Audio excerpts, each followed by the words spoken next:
They said this before he was elected last time, accused Trump of being a threat to democracy. A fascist, in fact. The word fascism is used here as an insult. You might just as well call him a son of a bitch or anything else. Yeah. Any other nasty epithet. It's not used as a scientific expression. Now, Marxism is a science.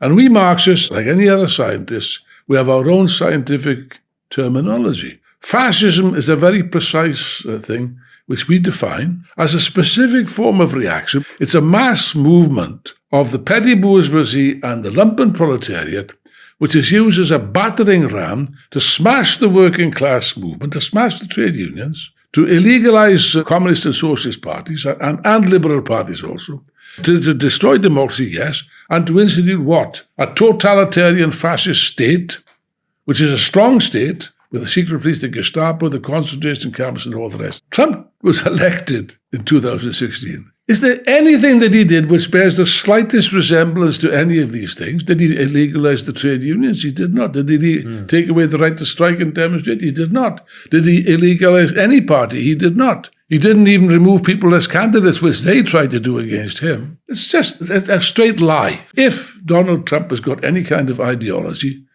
which is dubious that he does, but that if he does have, then he doesn't base himself on Hitler and Mussolini.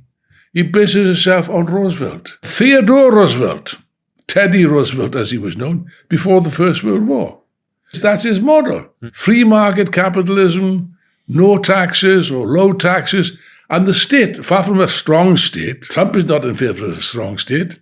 He's in favor of the least possible state intervention. That's another matter.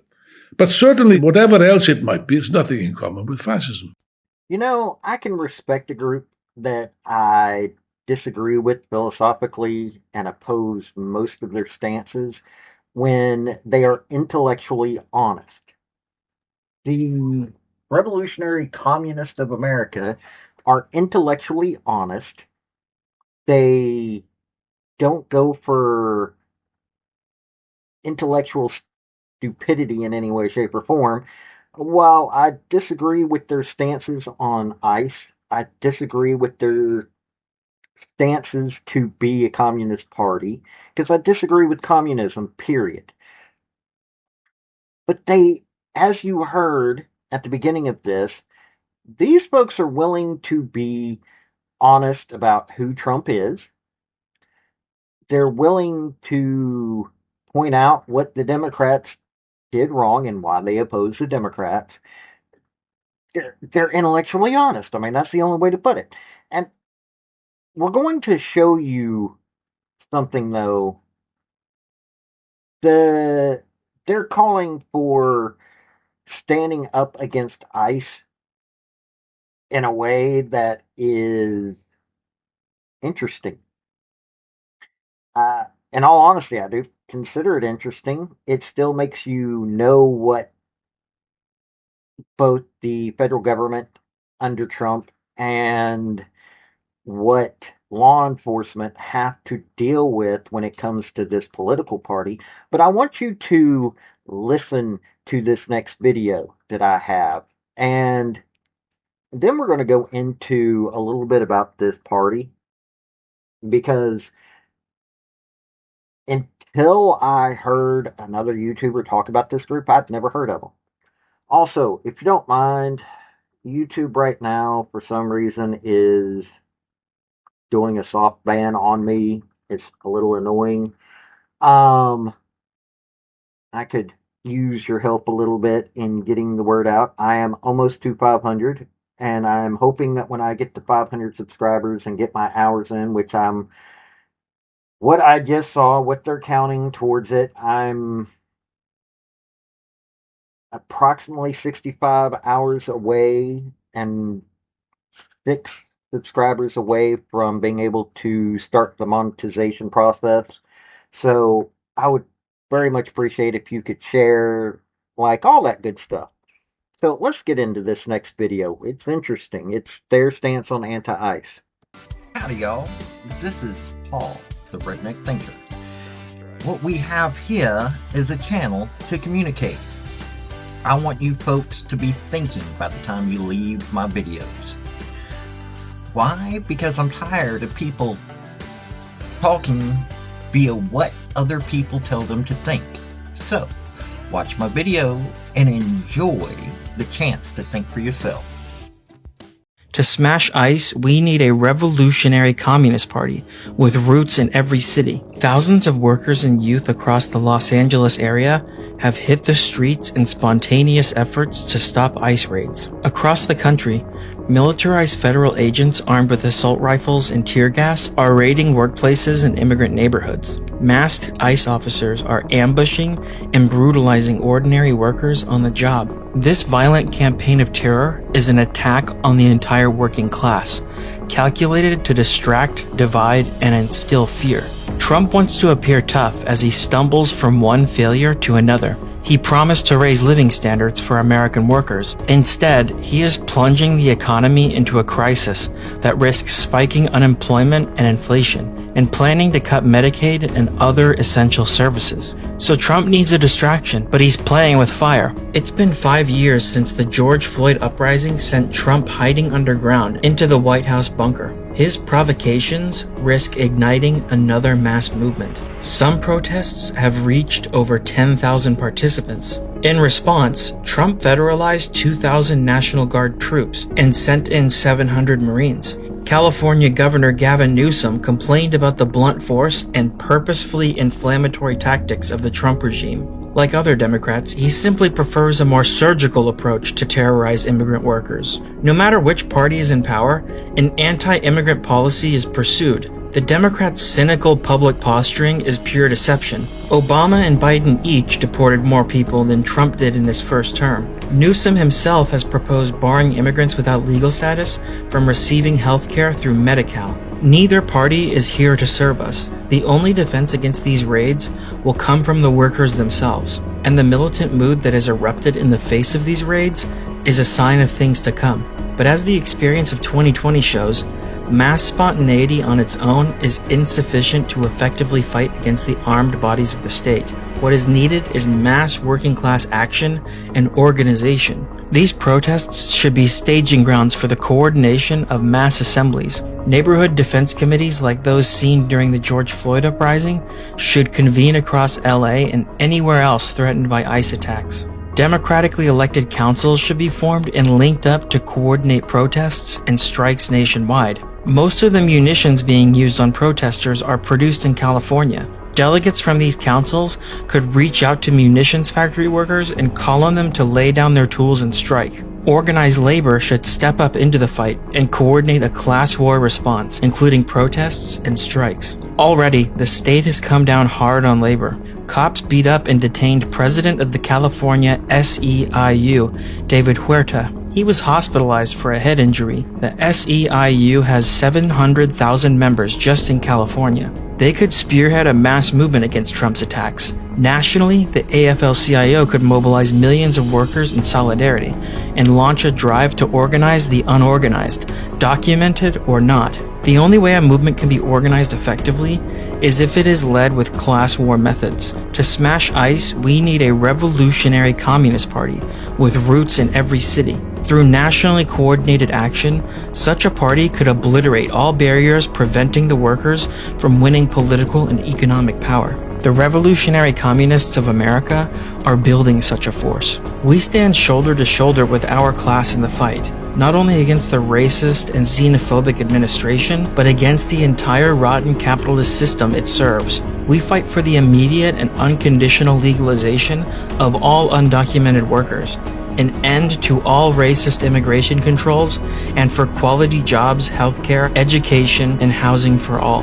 We will fund all of this by expropriating big business under workers' control while dismantling the capitalist state, including ICE, Border Patrol, the police, detention centers, and prisons. This is the kind of program that can arm the labor movement for the struggles ahead and transform it into an unstoppable force.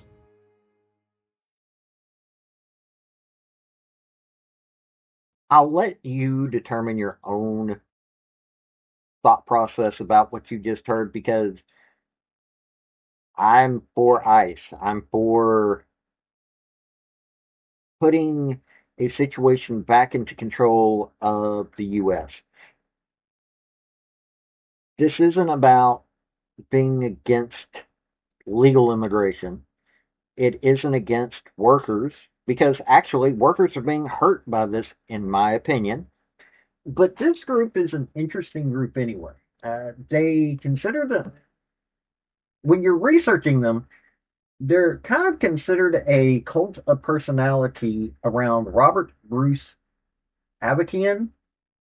He's the founder and chairman of the Revolutionary Communist Party. He was born in 1943 in D.C. His father was an Armenian American lawyer, civil rights activist, and later as an Alameda County Superior Court judge. Uh, he was originally from D.C., like I said, but he spent his childhood and adolescence in Berkeley, California. And he became the person who was the how this party goes. Now, they are anti-ICE. Now, they've had an interesting past. In the 70s and 80s, RCP called homosexuality petty bourgeois and prohibited LGBT people from joining the party. I don't think that's the case anymore, because now the RCP platform now demands full recognition of LGBT rights as a fundamental element of establishing socialism. I don't know. They have prison outreach, they have books. Now, one of their people went on Reddit and said, "We are in fact full trots." Trots. This is in reference to Trotsky. So they are full Trotskyites, as much as we are full Leninist, as much as we are full Marxist. We just actually understand Trotsky as a human being and not a divine prophet, unlike the other Trotskyites, who dragged his name and the Fourth International through the mud because of their superstitious, mechanical, and dogmatic attitude towards every single word he wrote, rather than seeking to master the method he was using to analyze the world. We are revolutionaries who understand that imperialism requires a revolutionary socialist response no matter where in the world the struggle takes place. This understanding, permanent revolution, is why and how Russia proceeded to successful, albeit temporarily, socialist revolution rather than stopping at a bourgeois revolution, because the alternative under global imperialism is counter-revolution. So-called Marxist-Leninist Stalinists demonstrated historically they do not in fact agree with that position, and as a consequence ushered in several counter-revolutions preferring the mythical progressive bourgeois over socialism, which laid the ground for slaughter of millions of communists and workers in China, Indonesia, Spain, etc., etc., etc. That was an explanation that was on Reddit, as much as you can trust what you find on Reddit, because somebody went to the Socialist RA subreddit and asked about this group. They also say, well, the current CCP is neither communist nor a party. It's an arm of the state which attempts to balance the interests of several classes in a Bonapartist fashion. It is an imperialist despite the insistence to the contrary. It exports capital, its richest layers becoming members of the ruling class of other countries. It only stops short of American-style imperialism because it is still much weaker than the U.S., relatively speaking, and so is playing off the broadly anti-U.S. sentiment. I mean, these folks actually, like, reading through this dude, in Reddit, they actually are pretty intellectually interesting when it comes to explaining their stances, unlike a lot of these folks that are out there. But let me let you listen to a little bit more, because they were originally very opposed to Trump and calling him fascist and all this. Now they're not. So here's another bit where they're talking about the Democrat Party. I want to warn the country of some things that give me great concern. An oligarchy is taking shape in America of extreme wealth, power, and influence that literally threatens our entire democracy, our basic rights and freedoms. And we've seen it before. More than a century ago, the American people stood up to the robber barons back then.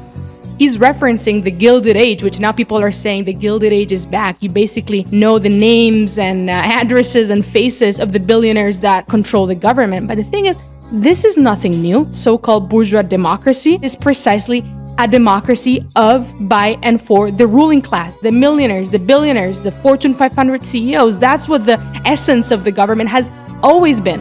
Biden himself gave the Presidential Medal of Freedom to George Soros just a few days before he gave this grand speech.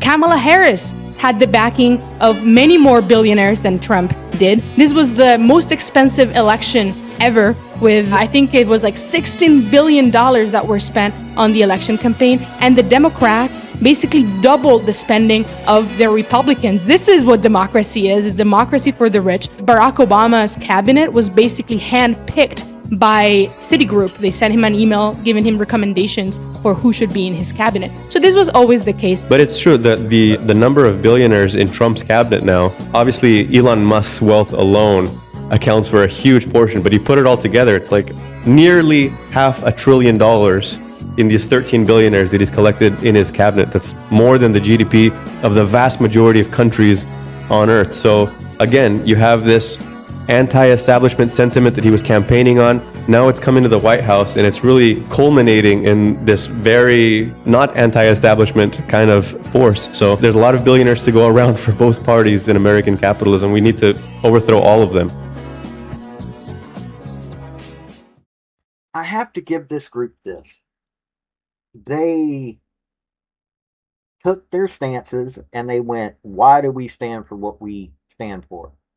Hey, I can respect that. I have certain stances that anybody and everybody that's listening to me can oppose. Okay, well, I have my reasons for standing for it. I may not always explain it correctly anymore because of certain things that happen to me medically, but I at least have a stance. And a lot of the Democrat Party, a lot of politicians, period. Let's forget about Democrat, Republican. Let's just go off of political party, or let's just go off of the word politician. A lot of these politicians have these stances, and honestly, I don't really see where they have an intellectual standing in what they do.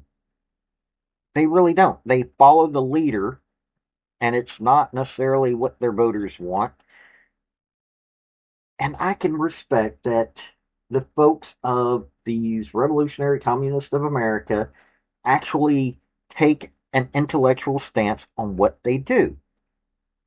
Now, I still don't agree with them, and I really don't like their stance on ICE, but I at least can respect that they thought out their process, and that kind of in a lot of ways makes them more dangerous to a lot of stances. Now, honestly, when I get everything going the way that I want to, once I have this funded the way that I want to, I'm probably going to get one of these folks on. Now, I hope you would appreciate that, because I want to discuss with some of these folks what their stance is and everything, because I think this would be an interesting discussion. Instead of this being an argument, these folks sound like they actually have discourse. So that's something that I can appreciate, even though I can't appreciate, their stances necessarily. I can appreciate that they have an intellectual basis for their stance. So this has been Paul, the Redneck Thinker. Y'all have a good day now. Bye. So, folks, that's the story that I wanted to bring you on this video. And I just wanted to say thank you again for coming by. Hit like, subscribe, comment, all that fun stuff if you don't mind. Help me out. So, y'all have a good day now. Bye.